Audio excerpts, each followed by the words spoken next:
Assalamualaikum warahmatullahi wabarakatuh.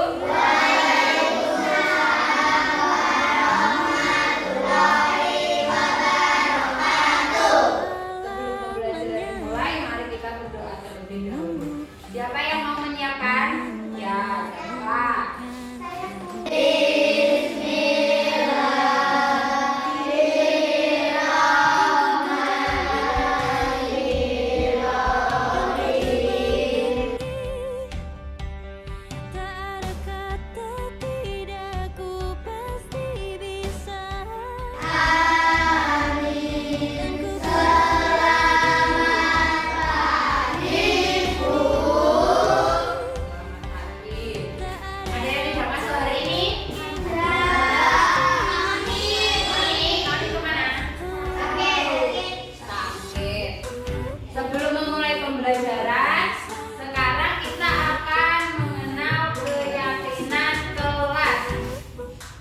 Ada yang tahu apa itu keyakinan kelas? Tidak ada yang tahu. Kadang kita lupa dunia ini tak akan selamanya menunggu kita menaklukkan ragu, beranikan diri.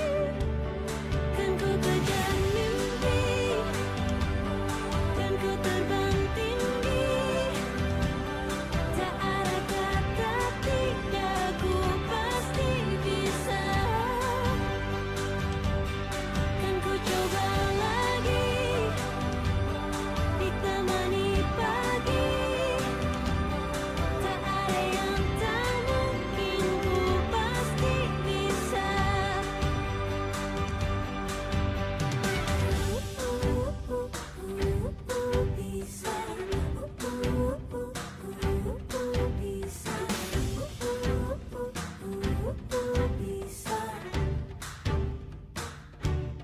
Kan ku kejar mimpi dan ku terbang tinggi, tak ada kata tidak, ku pasti bisa.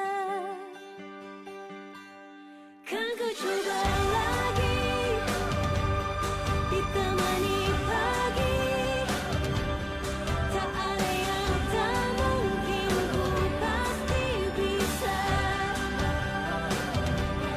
Tak ada yang tak mungkin, ku pasti bisa. Assalamualaikum warahmatullahi wabarakatuh.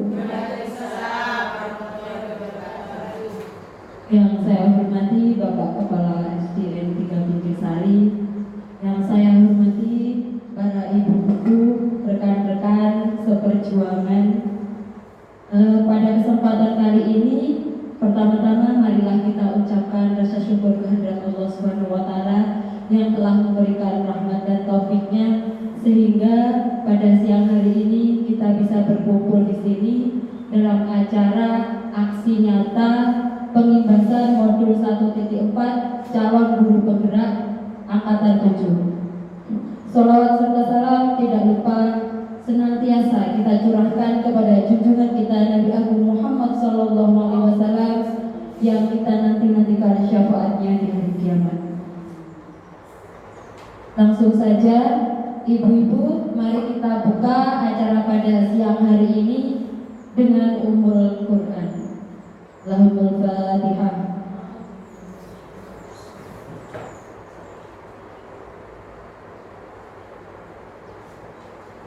Amin amin ya rabbal alamin.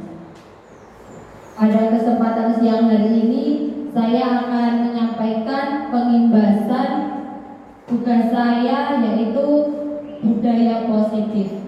Sebelum kita membahas lebih lanjut apa itu budaya positif, mari kita bahas tentang pendidikan dan pengajaran. Apa yang ibu-ibu ketahui tentang pendidikan ataupun pengajaran? Monggo. Oh, Bu Rini, silakan. Pendidikan adalah bimbingan yang dilakukan kepada anak dan dilakukan secara dewasa. biasa diberi apa itu namanya secara berbeda. Ya, bagus sekali dia berini bimbingan yang dilakukan orang dewasa kepada anak. Mungkin Bu Ayu? Pendidikan yaitu usaha mengembangkan kepribadian. Ya, usaha mengembangkan kepribadian. Kalau pengajaran, ada yang tahu pengajaran? Oh, Buning, monggo. Pengajaran adalah proses yang berfungsi untuk membimbing siswa di sekolah. Berarti kalau pengajaran itu prosesnya gitu, proses membimbing siswa di sekolah. Lanjut, Bu Epi, slide-nya. Ya, Ki Hajar Dewantara membedakan kata pendidikan dan pengajaran dalam memahami arti dan tujuan pendidikan. Menurut Ki Hajar Dewantara, pengajaran adalah bagian dari pendidikan. Pengajaran merupakan proses pendidikan dalam memberi ilmu atau berfaedah untuk kecakapan hidup anak secara lahir maupun batin. Sedangkan kalau pendidikan memberi tuntunan terhadap segala kekuatan kodrat yang dimiliki anak agar ia mampu mencapai keselamatan dan kebahagiaan yang setinggi-tingginya, baik sebagai seorang manusia maupun sebagai anggota masyarakat. Jadi menurut Ki Hajar Dewantara, pendidikan dan pengajaran merupakan usaha persiapan dan persediaan untuk segala kepentingan hidup manusia, baik dalam hidup bermasyarakat maupun hidup berbudaya dalam arti yang seluas-luasnya. Pendidikan adalah tempat persemaian benih-benih kebudayaan dalam masyarakat. Lanjut, Bu Evi. Dasar-dasar pendidikan. Ki Hajar Dewantara menjelaskan bahwa tujuan pendidikan yaitu menuntun segala kodrat yang ada pada anak-anak agar mereka dapat mencapai keselamatan dan kebahagiaan yang setinggi-tingginya, baik sebagai manusia maupun sebagai anggota masyarakat. Oleh sebab itu, pendidik itu hanya menuntun saja. Kita tidak boleh memaksa anak. Kalau diibaratkan seorang petani, pendidik itu sama dengan petani. Tugas petani adalah menanam padi. Guru itu diibaratkan petaninya. Sedangkan sekolah itu sebagai ladangnya. Kalau anak ya sawah. Kalau anak berarti sebagai benihnya. Kalau diibaratkan menjadi padi, tidak mungkin seorang petani akan memaksa padi untuk tumbuh menjadi jagung. Petani tugasnya hanya bagaimana padi itu bisa tumbuh secara maksimal, misalnya diberi pupuk, diberi air, ataupun dirawat dengan baik agar menjadi padi yang berkualitas. Begitupun juga dengan murid kita. Kita tidak bisa memaksa anak tersebut menjadi apa yang kita inginkan, karena mereka itu sedari lahir sudah membawa kodrat dirinya masing-masing. Tugas kita hanya menebalkan kodrat tersebut. Misal anak sudah mempunyai perilaku baik, namun tugas kita mengarahkan anak tersebut agar perilaku baik itu bisa berkembang dengan baik. Lanjut.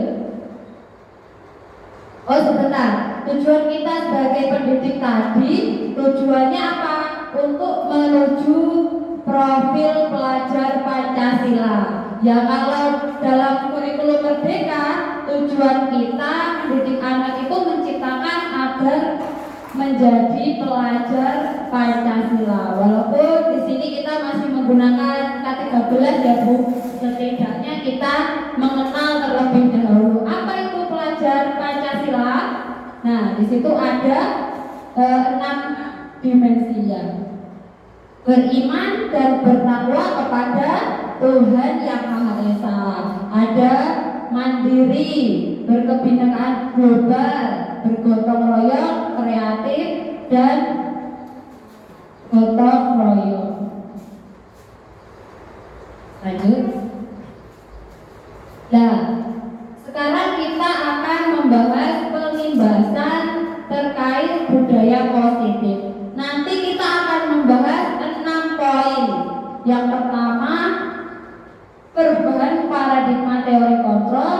Yang kedua, teori motivasi, hukuman, penghargaan, dan restitusi. Yang ketiga, keyakinan kelas. Yang keempat, kebutuhan dasar manusia.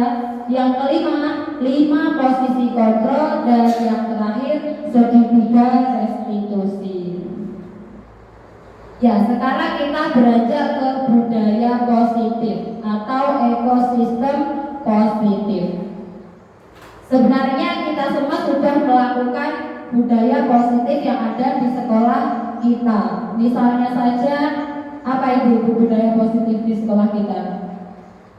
Misal ada kegiatan ya jamaah sholat zuhur, itu juga termasuk budaya positif.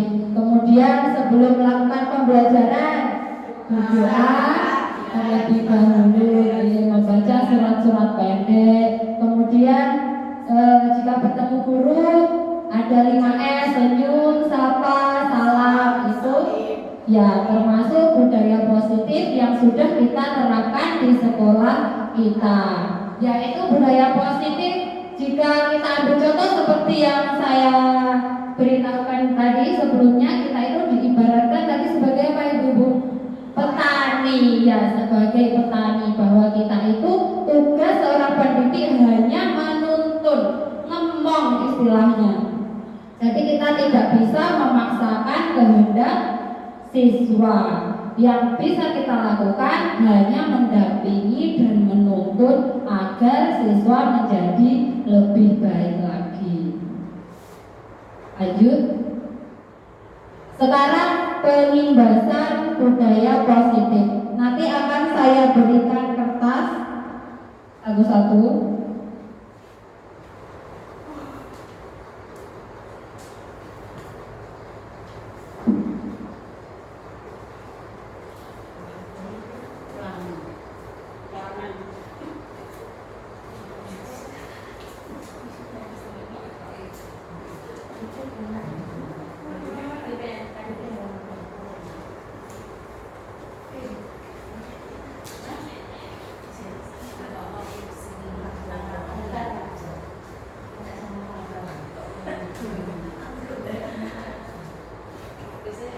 Tugas kita yaitu menulis sesuatu hal yang sangat berharga pada hidup kita. Bisa ditulis misal yang berharga di hidup kita uang, tulis uang. Yang berharga anaknya, bisa ditulis anaknya, atau suaminya, bisa ditulis suaminya. Ya, satu saja.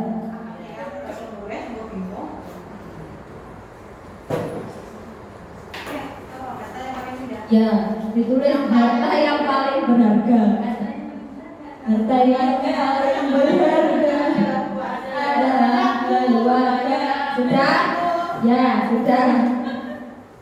Sudah semua? Kalau sudah, harta yang paling berharga itu panjenengan semua genggam. Digenggam. Nah, kemudian sama temannya. Misal Butian menggenggam sesuatu hal yang berharga. Buni ingin meminta sesuatu hal yang berharga dari Butian. Kira-kira diberikan apa tidak? Tidak. Buni bisa membujuk Butian, misal Bu, mungkin niku anaknya parene kula ijoli mobil. Monggo. Buni mencoba membujuk Butian. Jangan dikasihkan Bu. Digenggam dengan sekuat tenaga. Kira-kira boleh nggak dikasihkan Bu? Tidak boleh. Apa yang ada dalam genggaman Butian? Saya punya sehat. Oh, sehat. Kira-kira kesehatan boleh nggak diambil Buni? Kesehatan saya nggak boleh diambil. Oh ya, tidak boleh diambil. Sekarang Bu Nani sama Bu Ayu. Coba Bu Nani menggenggam sesuatu yang berharga tersebut. Bu Ayu bisa merayu Bu Nani. Bu Nani itu yang berharga tak PE Bu. Saya gantikan Pajero. Boleh apa tidak? Tidak boleh. Nah, tidak boleh. Begitu pula Bu Rini. Bu Rini yang berharga apa Bu? Pak Indro. Kira-kira Pak Indro diambil Bu Tuti boleh apa tidak Bu Rini? Oh, Bu Rini boleh. Nah, pertanyaannya, dalam kegiatan ini sesungguhnya siapa yang memegang kendali atau kontrol untuk membuka kepala tangan kita tadi? Diri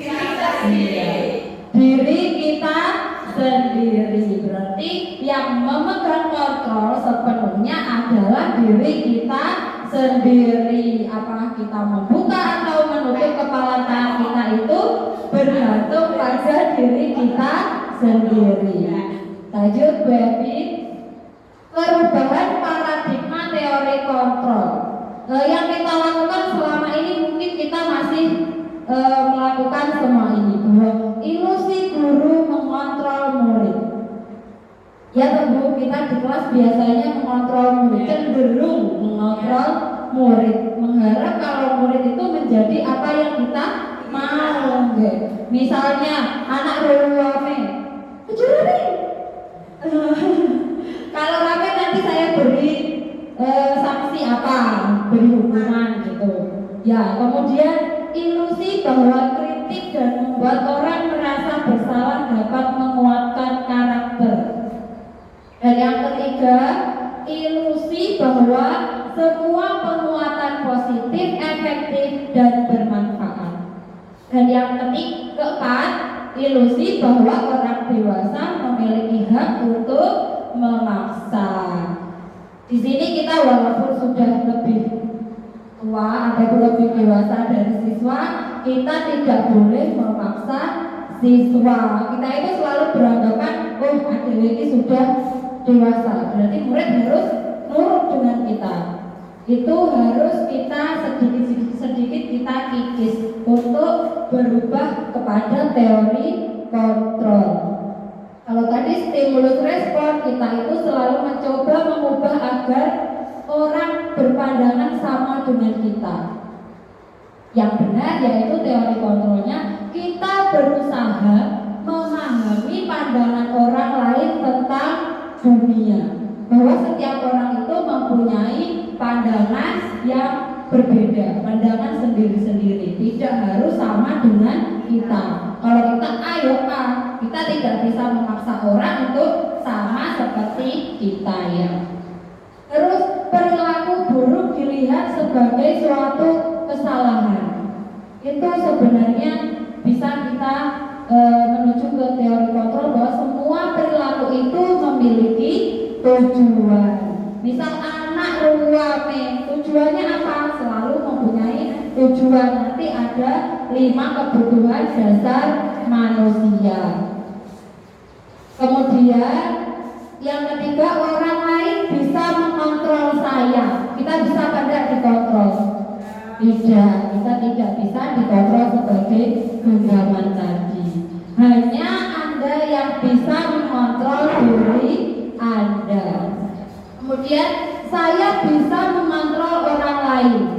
Sebenarnya kita tidak bisa mengontrol orang lain. Kemudian pemaksaan ada pada saat bujukan gagal. Lek dibujuk tidak bisa, biasanya kita memaksa, dirayu orang kena dipaksa.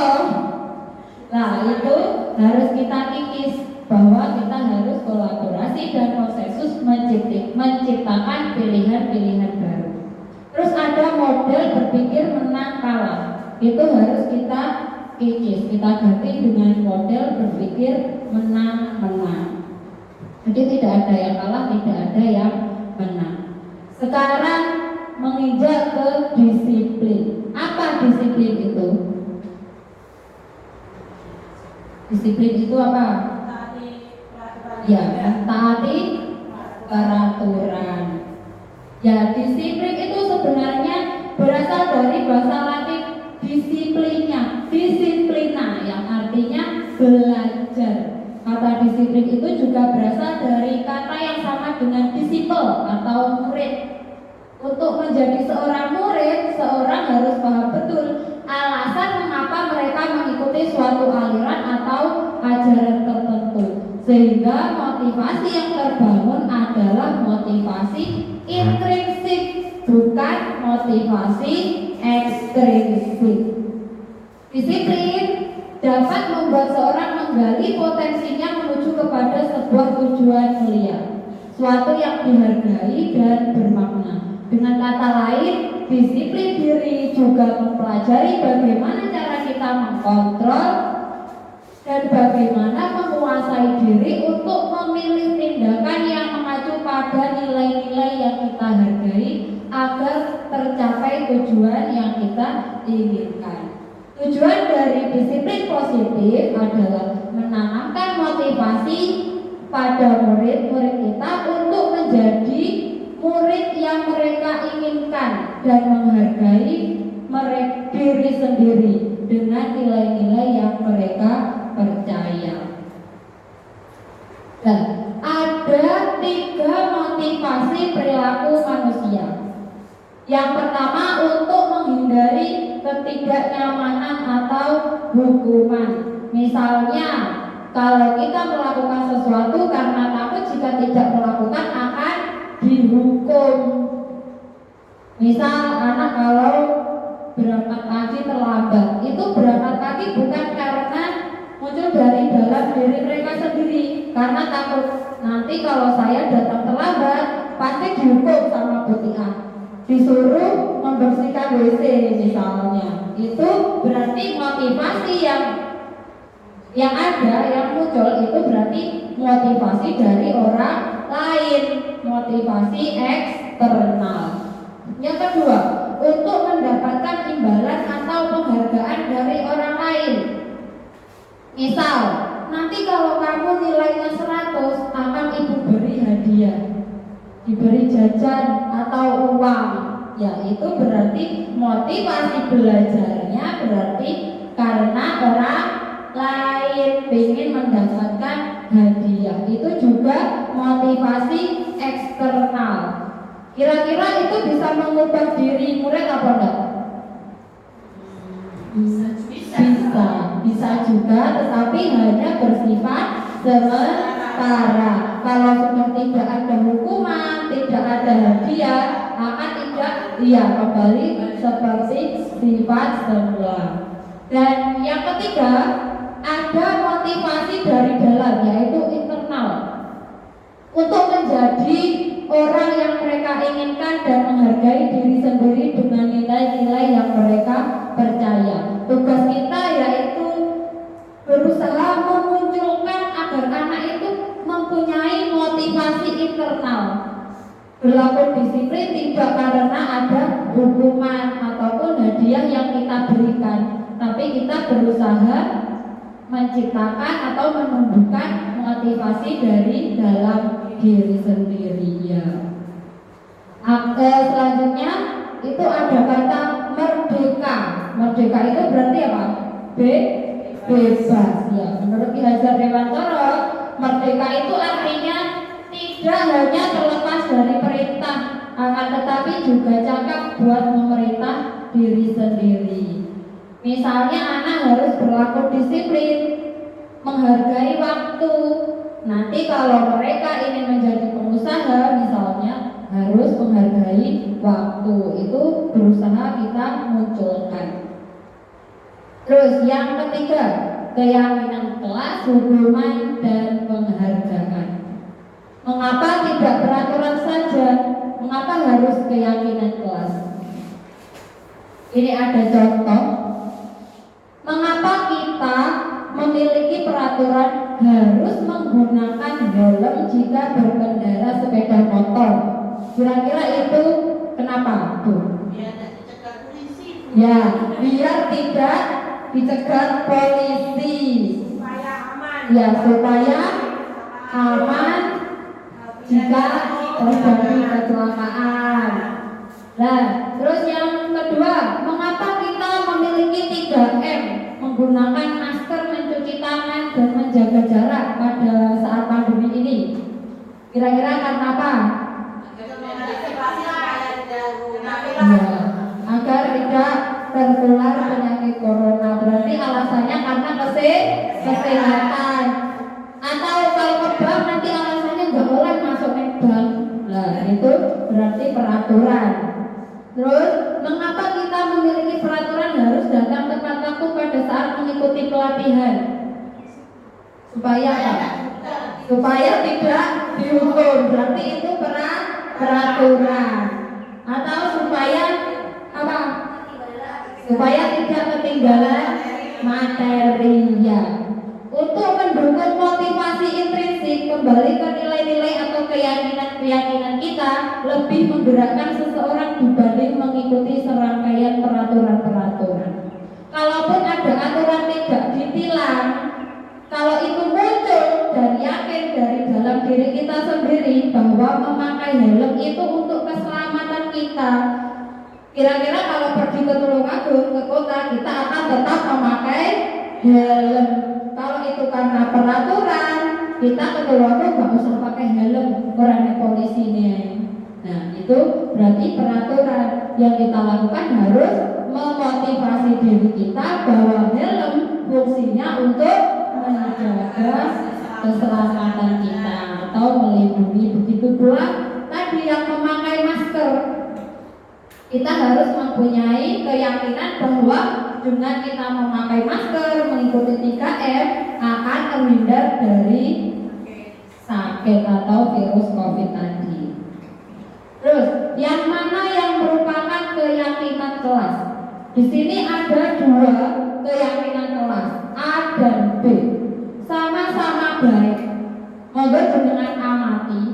Yang A itu kesepakatan kelas, datang tepat waktu, mengucapkan salam. Yang kedua, menjaga kebersihan sekolah.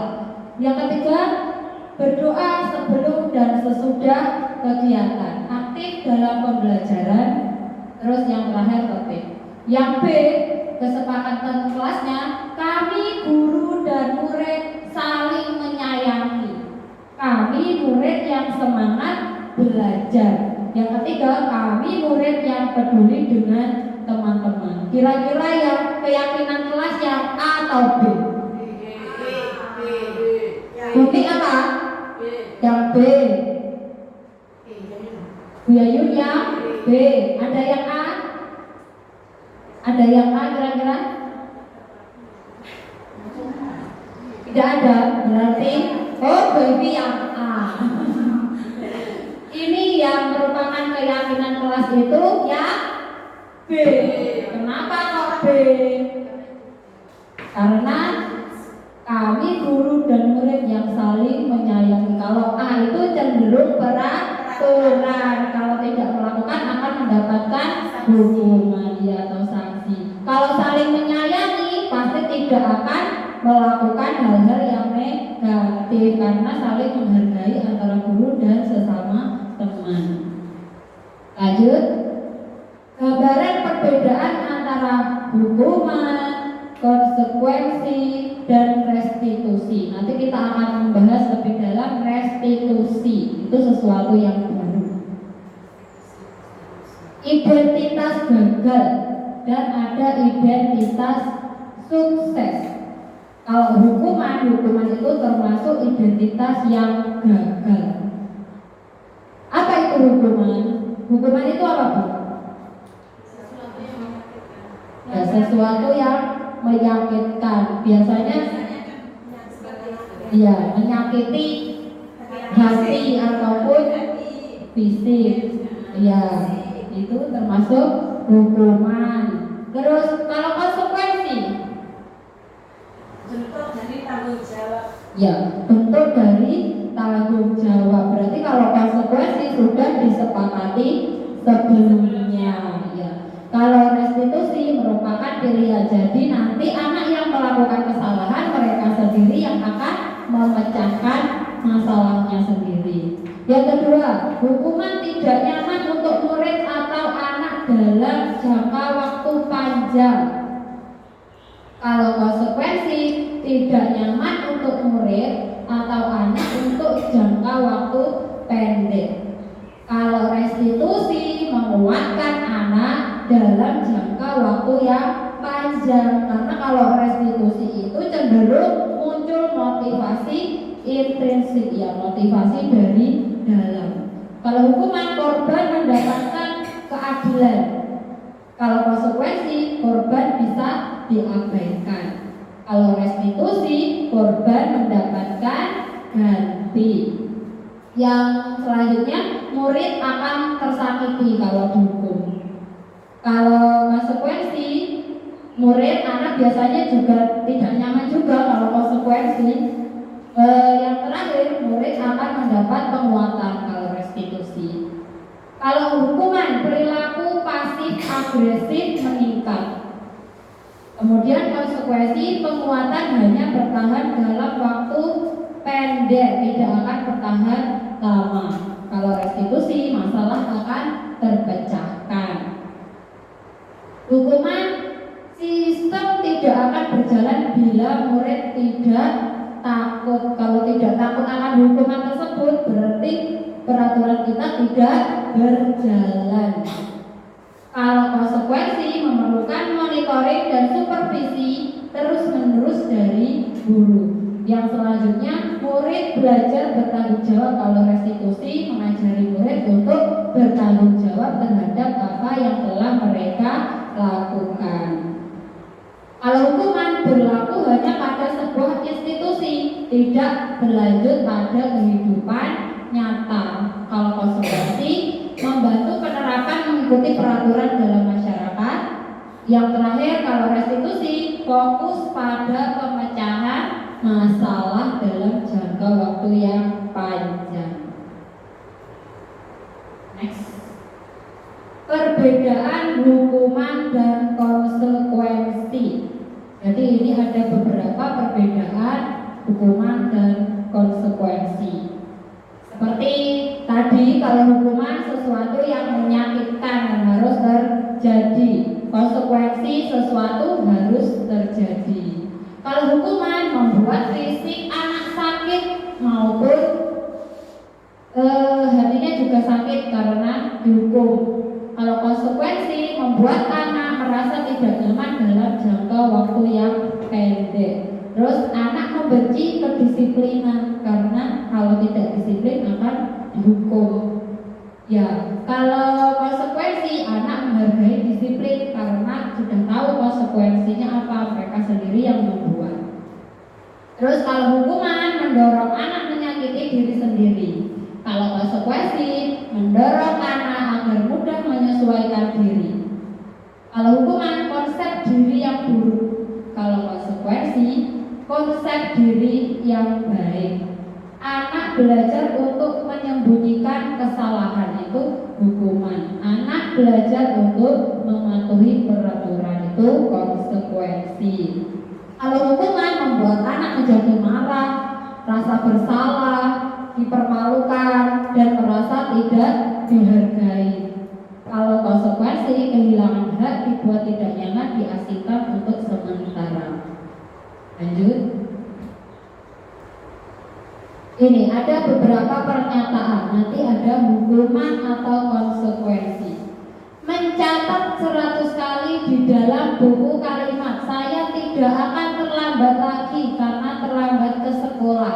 Itu sanksi atau sanksi. Hukuman apa konsekuensi, Bu? Iya, hukuman karena ada hukuman secara fisik, mencatat 100 kali. Itu hukuman benar. Yang kedua, membersihkan coretan yang dibuatnya di meja tulis, kira-kira apa? Ya, konsekuensi karena telah melakukan kesalahan, wujud dari tanggung jawab. Yang ketiga, murid diminta push up 15 kali karena tidak menggunakan masker. Hukuman atau konsekuensi? Hukuman karena cenderung kepada daripada menyakiti fisik. Terus yang selanjutnya menggantikan kertas tugas teman yang telah dicoret-coret. Itu hukuman atau konsekuensi? Ya, konsekuensi. Karena ia bertanggung jawab atas perbuatannya. Berjemur di lapangan basket pukul 12 yang karena mengobrol dengan teman. Hukuman. Karena tidak ada kaitannya mengobrol dengan berjemur. Kalau ngobrol dengan temannya senang, malah di PT di lapangan, dijemur di lapangan, itu termasuk hukuman. Murid diminta telanjang kaki sepanjang hari karena tidak menggunakan sepatu warna hitam. Itu hukuman atau konsekuensi? Apa? Iya, hukuman karena tidak karena menyakiti fisik anak tersebut. Selanjutnya, berdiri di depan kelas sambil mengangkat kaki satu. Oh, zaman dulu kalau melakukan kesalahan selalu berdiri saya di ruangan SD. Ya, itu termasuk hukuman karena menyakiti hati juga karena malu dengan teman-temannya. Membersihkan tumpahan air di meja tulis karena tersenggol.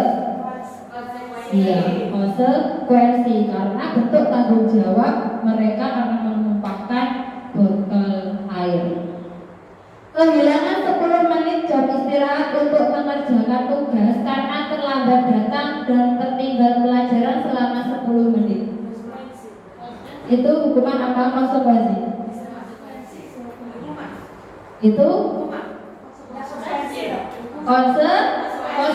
Ibaratnya kita utang 10 menit ya harus diganti dengan 10 menit saat istirahat. Terus lari mengelilingi lapangan basket 2 kali karena terlambat 10 menit untuk pelajaran PJOK. Hukuman apa konsekuensi? Tapi kan itu mengganti yang lambat itu. Ya, itu termasuk hukuman apa konsekuensi? Konsekuensi karena pada pelajaran PJOK terlambat 10 menit disuruh lari pemanasan, itu termasuk konsekuensi karena ada kaitannya PJOK dengan lari, itu termasuk konsekuensi. Membersihkan WC sekolah karena mematahkan pensil kawannya, hukuman, nggak ada kaitannya matahnya pensil karo resiki WC.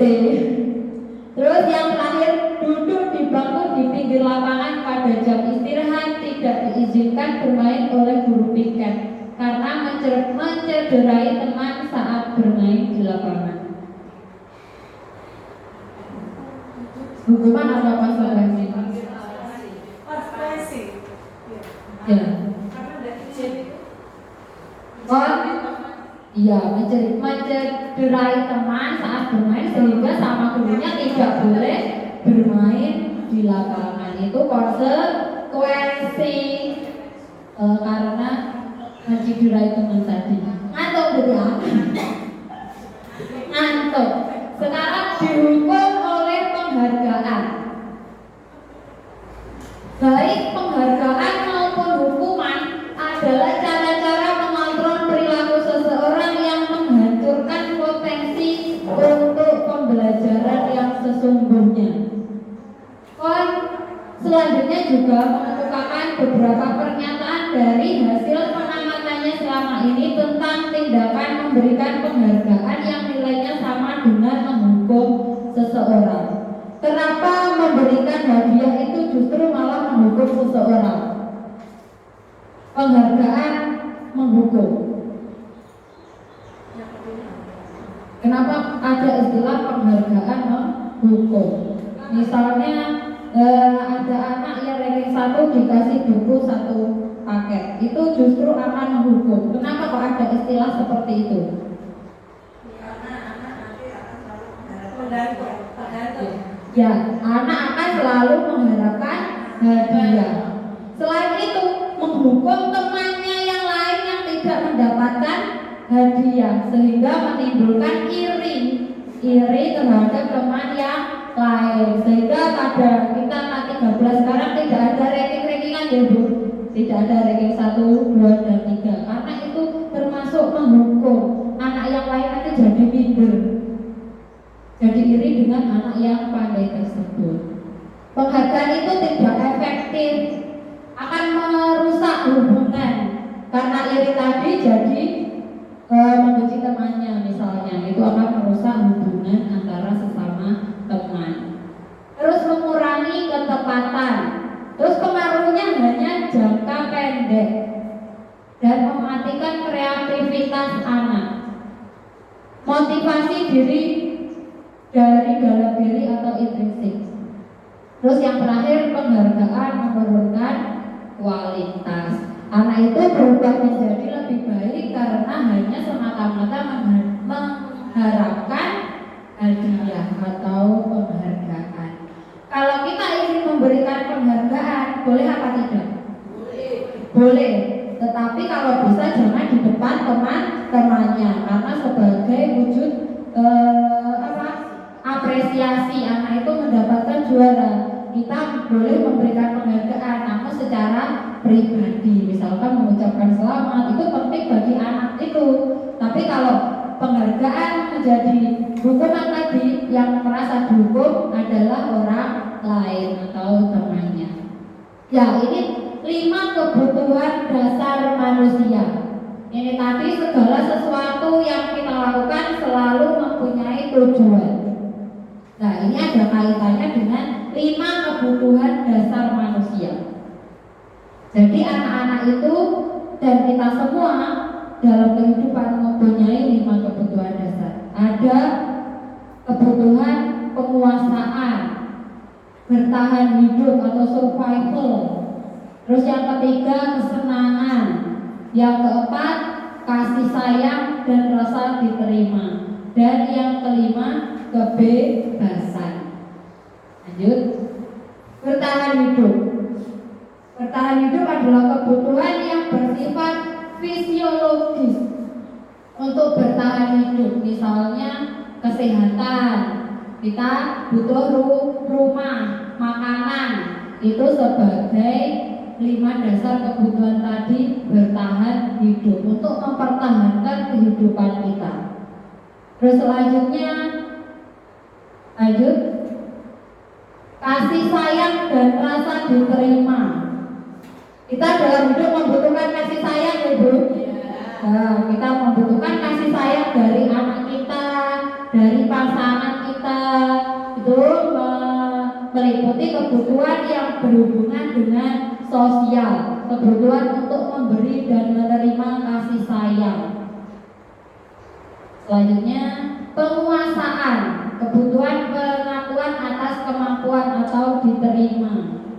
Meliputi keinginan dianggap berharga, bisa membuat perbedaan, bisa membuat pencapaian, dihormati.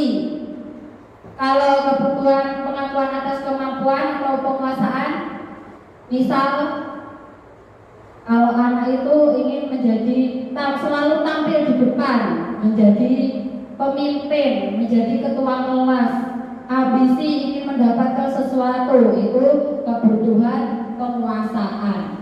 Selanjutnya kebebasan, kebutuhan untuk merasa bebas. Terkadang anak kalau diajar melayu, lari-lari sendiri itu karena bosan, karena ingin bebas. Selanjutnya kesenangan. Mereka itu ingin mencari kesenangan, bermain, tertawa. Anak-anak dengan kebutuhan dasar kesenangan yang tinggi biasanya ingin menikmati apa yang dilakukan. Mereka juga bisa berkonsentrasi tinggi saat mengerjakan yang disenangi. Misalnya senang dengan pelajaran bahasa Indonesia. Ketika pelajaran matematika yang tidak disenangi, itu mereka akan bosan, pilih jagungan sendiri, pilih lari-lari dan bermain dengan temannya. Itu karena mereka butuh kesenangan. Selanjutnya kita akan membahas 5 posisi kontrol. Sebagai guru kita biasanya dikenalkan dengan 5 posisi kontrol, yaitu yang pertama sebagai penghukum. kedua, membuat merasa bersalah. Yang ketiga, menjadi teman. Yang keempat, pemantau. Yang terakhir, manajer. Kalau penghukum, biasanya setiap anak melakukan kesalahan itu selalu dihukum, itu menjadi penghukum. Kalau membuat merasa bersalah, berceramah dengan seharusnya kamu jangan begitu, itu berceramah, diceramai, itu sebagai membuat merasa bersalah. Apa kamu tidak kasihan dengan ibu, sudah capek-capek menerangkan, kamu mainan sendiri, itu membuat merasa bersalah. Gak kasihan sama orang tuamu di rumah bekerja, kamu di sini bermain sendiri, itu membuat merasa bersalah. Kalau sebagai teman, membuatkan alasan-alasan untuk muridnya. Kadang kalau menjadi pemantau, menghitung kamu melakukan kesalahan sudah 5 kali, besok jangan mengulangi lagi, itu sebagai pemantau, selalu memantau anak tersebut. Ya, yang terakhir sebagai manajer, mengajukan pertanyaan-pertanyaan. Ini kaitannya dengan restitusi. Terus kalau penghukum, kalau kamu tidak melakukannya, awas ya, awas, kamu datang terlambat lagi, awas, tak hukum kamu, membersihkan WC, itu sebagai penghukum. Kalau membuat merasa bersalah, kamu seharusnya gitu, kamu sudah tahu ibu lelah sekali, nah itu sebagai membuat merasa bersalah. Kalau sebagai teman, ayolah jangan lakukan seperti itu, jangan terlambat lagi demi ibu, itu jadi teman. Kalau pemantau, kamu tahu nggak peraturan di sekolah ini apa? Nah itu sebagai pemantau. Kalau manajer, kaitannya dengan keyakinan kelas. Apa yang kita yakini, apa yang bisa kamu kerjakan untuk memperbaiki masalah ini, itu dengan pemecahan masalah secara restitusi. Kalau menghukum, cenderung membentak murid, itu sebagai penghukum. Kalau membuat merasa bersalah, murid meletakkan guru di dalam dunia berkualitas. Kalau menjadi teman, murid meletakkan guru sebagai orang yang sangat penting di dunia berkualitas.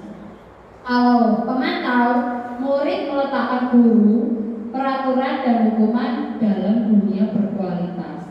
Kalau manajer, murid meletakkan dirinya sebagai individu yang positif dalam dunia berkualitas. Kita dalam memecahkan murid sebagainya cenderung sebagai apa? Selama ini saya, Baby, cenderung sebagai penghukum. Saya pun juga begitu, kalau murid datang berapa tak hukum. Tidak mengerjakan PR saya hukum, mengerjakan di depan. Nah, dihukum. Mengerjakan di kantor itu kita cenderung seperti itu. Tapi kadang kita juga membuat merasa bersalah. Aku udah usah nih sama ibu, capek-capek mengajar. Nah, itu sebagai membuat merasa bersalah. Kita sebenarnya pernah melakukan semua ini. Kadang menjadi penghukum, kadang menjadi pembuat merasa bersalah, kadang dia seperti temannya, kadang yang ngikuti kesalahannya, pemantau. Semua itu pernah kita lakukan. Tapi dalam guru penggerak ini yang kita akan sedikit kita kikis, kita berubah untuk menjadi seorang manajer. Kita harus bisa memposisikan diri sebagai manajer. Lanjut. Nah, sekarang kita membahas restitusi. Proses menciptakan kondisi bagi murid untuk memperbaiki kesalahan mereka, sehingga mereka bisa kembali pada kelompok mereka dengan karakter yang lebih kuat. Jadi nanti di kelas ibu masing-masing, di semua kelas kita diharapkan bisa membuat keyakinan kelas di kelas masing-masing, agar anak itu kalau melakukan kesalahan bisa kita tanya, misal terlambat, kamu ingat gak keyakinan kelas yang sudah kita buat dalam kelas kita? Misalnya menghargai teman, dan guru. Berarti kalau terlambat termasuk perbuatan tidak menghargai orang lain. Nanti kita bisa menerapkan di kelas kita masing-masing. Sebelum pembelajaran kita membuat keyakinan kelas agar menciptakan anak itu bisa tumbuh motivasi intrinsik, motivasi dari dalam diri kita sendiri, dalam diri mereka sendiri. Nanti ditempel-tempel di papan atau di kertas-kertas yang berwarna-warni untuk mudah diingat. Selanjutnya kita akan menyimak sebuah video, yaitu restitusi, terkait restitusi.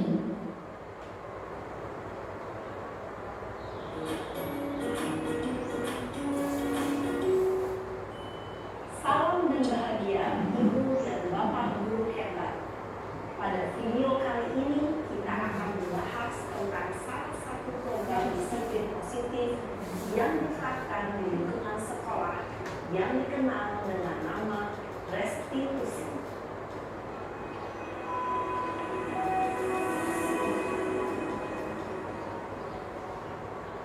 Restitusi dikembangkan oleh pakar pendidikan dari UASI berlandaskan pada teori kontrol Dr. William Gleason. Segitiga restitusi adalah suatu proses dialog yang dijalankan oleh guru atau orang tua agar dapat menghasilkan murid yang mandiri dan bertanggung jawab. Pada saat guru di posisi manajer, aspek yang dikembangkan pada murid adalah motivasi intrinsik, sehingga penanaman nilai-nilai kebajikan dapat tumbuh dan berkembang menjadi suatu kebiasaan positif yang akhirnya membentuk karakter murid. Proses dialog ini terdiri dari 3 langkah yang digambarkan pada ketiga sisi pada segitiga restitusi. Sisi pertama adalah menstabilkan identitas. Sisi yang kedua adalah validasi tindakan yang salah. Dan sisi yang ketiga adalah menanyakan keyakinan. Ibu dan Bapak Guru, berikut ini akan ditunjukkan bagaimana seorang guru berada dalam posisi manajer menggunakan penerapan segitiga restitusi. Itu praktek segitiga restitusi.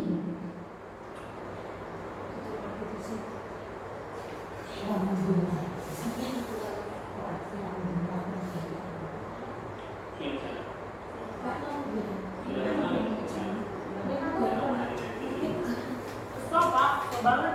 Masa aku dikatain pimpinan Pak? Ya aku marah lah. Aku gak dikatain mereka di depan kelas. Stop banget. Oh begitu, yang pasti kemuliaan besar. Apa juga karena apabila ada yang menurut Bapak seperti itu. Kemudian pada saat itu kamu melakukan. Ya saya langsung ngatain mereka lah Pak. Stop banget. Saya betah-betah dia di depan murid lain. Oh begitu, pasti kamu melakukan seperti itu karena suatu alasan tertentu kan? Iyalah, masa saya diam saja Pak. Ya saya bela diri lah. Masa saya dituduh tukang fitnah? Ya wajarlah mempertahankan sampai begitu sesuatu yang penting Bapak. Beruntung kamu tidak berpikir lebih lagi, hanya membantu. Iya Pak. Untung saya masih bersabar dan hanya membuka saja. Sudah gemes padahal. Saya pasti bela diri lah.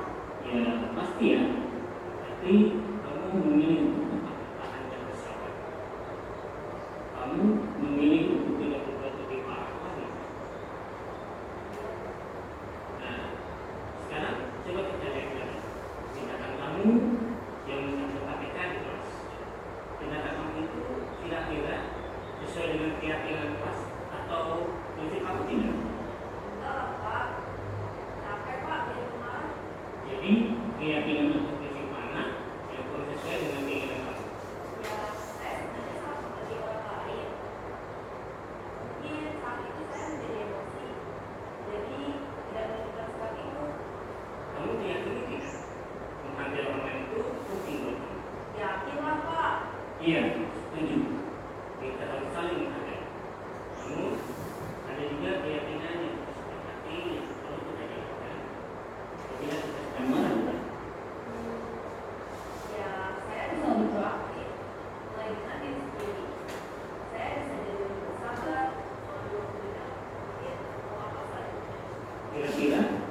kamu bersedia memperbaiki masalah ini tidak? Sedia, Pak. Kalau kamu memperbaiki masalah ini, kamu bakal menjadi orang seperti apa? Saya akan menjadi orang yang bertanggung jawab, Pak, ya, Pak. Ada sesuatu. Iya, menurut kamu bagaimana rasanya menjadi orang seperti itu? Ya nyaman lah, bangga bisa bersahabat dengan anak. Baiklah kalau begitu, yuk kita pikirkan bagaimana memperbaiki masalah ini.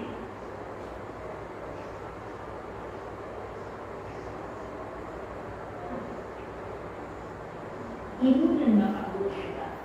Baru saja kita menyaksikan contoh bagaimana seorang guru berada dalam posisi manajer menggunakan penerapan segitiga restitusi. Mari kita bahas satu persatu.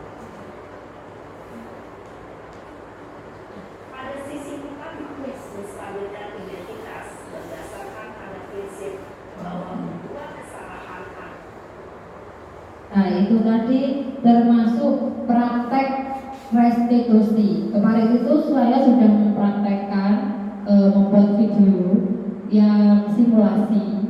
Ketika anak itu datang terlambat, itu tugas kita sebagai guru bukan langsung menghukum, namun menerapkan segitiga restitusi, menanyakan keyakinan kelas, apa keyakinan kita yang ada di kelas, masih ingat atau tidak gitu. Kemudian mencari alasan kenapa anak tersebut terlambat. Misalnya karena terlambat karena bannya bocor di jalan. Nah, kita jangan selalu menganggap suatu kesalahan itu buruk, tetapi kita harus menanyakan alasan, atau sebuah kesalahan itu belum tentu buruk. Pasti ada alasan di balik kesalahan tersebut. Dan kita akan mencari solusi bersama-sama bagaimana cara agar anak tersebut tidak terlambat lagi. Tugas kita menumbuhkan motivasi dari dalam. 9 ciri-ciri restitusi. Yang pertama, bukan untuk menebus kesalahan, namun untuk belajar dari kesalahan. Yang kedua, memperbaiki hubungan. Kalau anak-anak itu diarahkan secara halus, diingatkan, terus bagaimana solusi pemecahannya, itu akan hubungan kita dengan anak juga semakin baik. Kalau kita istilahnya menjadi guru killer, suka menghukum, biasanya akan dibenci oleh anak. Yang ke-9, ciri-ciri restitusi. Yang ketiga, tawaran. Merupakan suatu tawaran. Kalau kamu ingin tidak terlambat lagi, kira-kira apa yang harus kamu lakukan? Misal harus memperbaiki sepeda tersebut. Misal kalau ada anak yang tertidur di dalam kelas, alasannya apa? Katanya karena semalam main game sampai larut malam. Kita akan menanyakan keyakinan kelas. Setelah menanyakan keyakinan kelas, kita berusaha mencari solusi bersama-sama. Kira-kira agar kamu tidak tertidur lagi, apa yang harus kamu lakukan? Berarti saya harus memperbaiki diri saya, Bu. Harus tidur lebih awal, tidak boleh main game lagi. Yang keempat, restitusi menuntut untuk melihat dalam diri, menuntut anak untuk berperilaku lebih baik lagi. Yang kelima, mencari kebutuhan dasar yang mendasari tindakan tersebut. Kita tadi sudah mengenal 5 kebutuhan dasar manusia. Ketika anak melakukan kesalahan, tentu memiliki alasan, yaitu kebutuhan dasar tersebut. Karena ingin senang atau mendapatkan kebebasan, ataupun ingin karena kasih sayang, itu karena cenderung memiliki alasan dalam setiap tindakan. Yang keenam, restitusi adalah cara yang paling baik untuk memperbaiki diri. Ya, di antara kelima posisi kontrol tadi, yang paling baik adalah sebagai manajer dengan menerapkan restitusi ini. Fokus pada karakter, bukan tindakan. Terus yang kedelapan, fokus pada solusi, yaitu mencari solusi bersama-sama. Yang kesembilan, restitusi mengembalikan murid yang berbuat salah pada kelompoknya. Seperti ada kasus kemarin kelas 5, kita tidak menghukum anaknya, Bu Rini. kita menasehati sehingga terus memberitahu teman-temannya agar anak itu tidak mengulangi lagi dan teman-temannya tidak menghakimi atau membenci anak tersebut. Anak tersebut juga pede kembali lagi ke teman-temannya. Kalau dihukum atau dipermalukan itu justru anak akan merasa malu dengan teman-temannya, nanti tidak punya teman. Kasihan. Nah, segitiga restitusi dalam melakukan restitusi tadi ada tiga tahapan, yaitu validasi tindakan yang salah. Yang kedua, menstabilkan identitas dan menanyakan keyakinan. Ini tahapan dari segitiga restitusi. Kalau menstabilkan identitas itu setiap orang pasti pernah melakukan kesalahan. Kamu bukan satu-satunya yang pernah melakukan ini, kata-katanya begitu. Kalau validasi tindakan, kamu tentu punya alasan mengapa melakukan hal tersebut. Kenapa kok tidur di kelas? Selalu punya alasan. Ngantuk ya, karena alasannya ngantuk ya. Terus menanyakan keyakinan, itu keyakinan kelas yang sudah kita buat dalam kelas. Lanjut, Bu. Nah, untuk membuat murid yang merasa gagal karena berbuat salah menjadi positif terhadap dirinya. Ini tahapan menstabilkan identitas. Caranya, berbuat salah itu hal yang manusiawi. Tidak ada manusia yang sempurna. Itu termasuk menstabilkan identitas. Bapak dan juga ibu guru juga pernah melakukan kesalahan yang sama. Kita pasti bisa menyelesaikan permasalahan ini. Nah, itu tahap-tahap dalam menstabilkan identitas. Lanjut. Validasi tindakan yang salah. Membantu murid mengenali basic atau kebutuhan yang ingin dipenuhinya ketika melakukan kesalahan itu. Pada dasarnya setiap tindakan manusia itu mempunyai tujuan.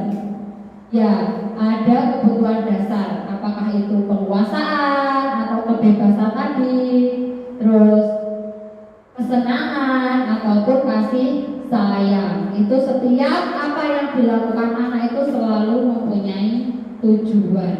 Tidak mungkin anak tersebut melakukan tindakan tidak ada alasannya, pasti ada alasannya. Terus yang selanjutnya, validasi tindakan yang salah ini. Ini sudah, lanjut. Ya, terima kasih. Mungkin itu saja yang dapat saya sampaikan. Ada yang ditanyakan? Sudah paham semua? Sudah ya? Terima kasih atas waktunya mengganggu kesibukan ibu-ibu di tengah kesibukan, sudah menyempatkan waktu untuk mendengarkan cerita saya pada hari ini yang mungkin akan sedikit menambah wawasan kita atau sedikit mengubah pola pikir kita. Sekian dari saya, ada kurang lebihnya saya mohon maaf yang sebesar-besarnya. Wabillahi taufiq wal hidayah.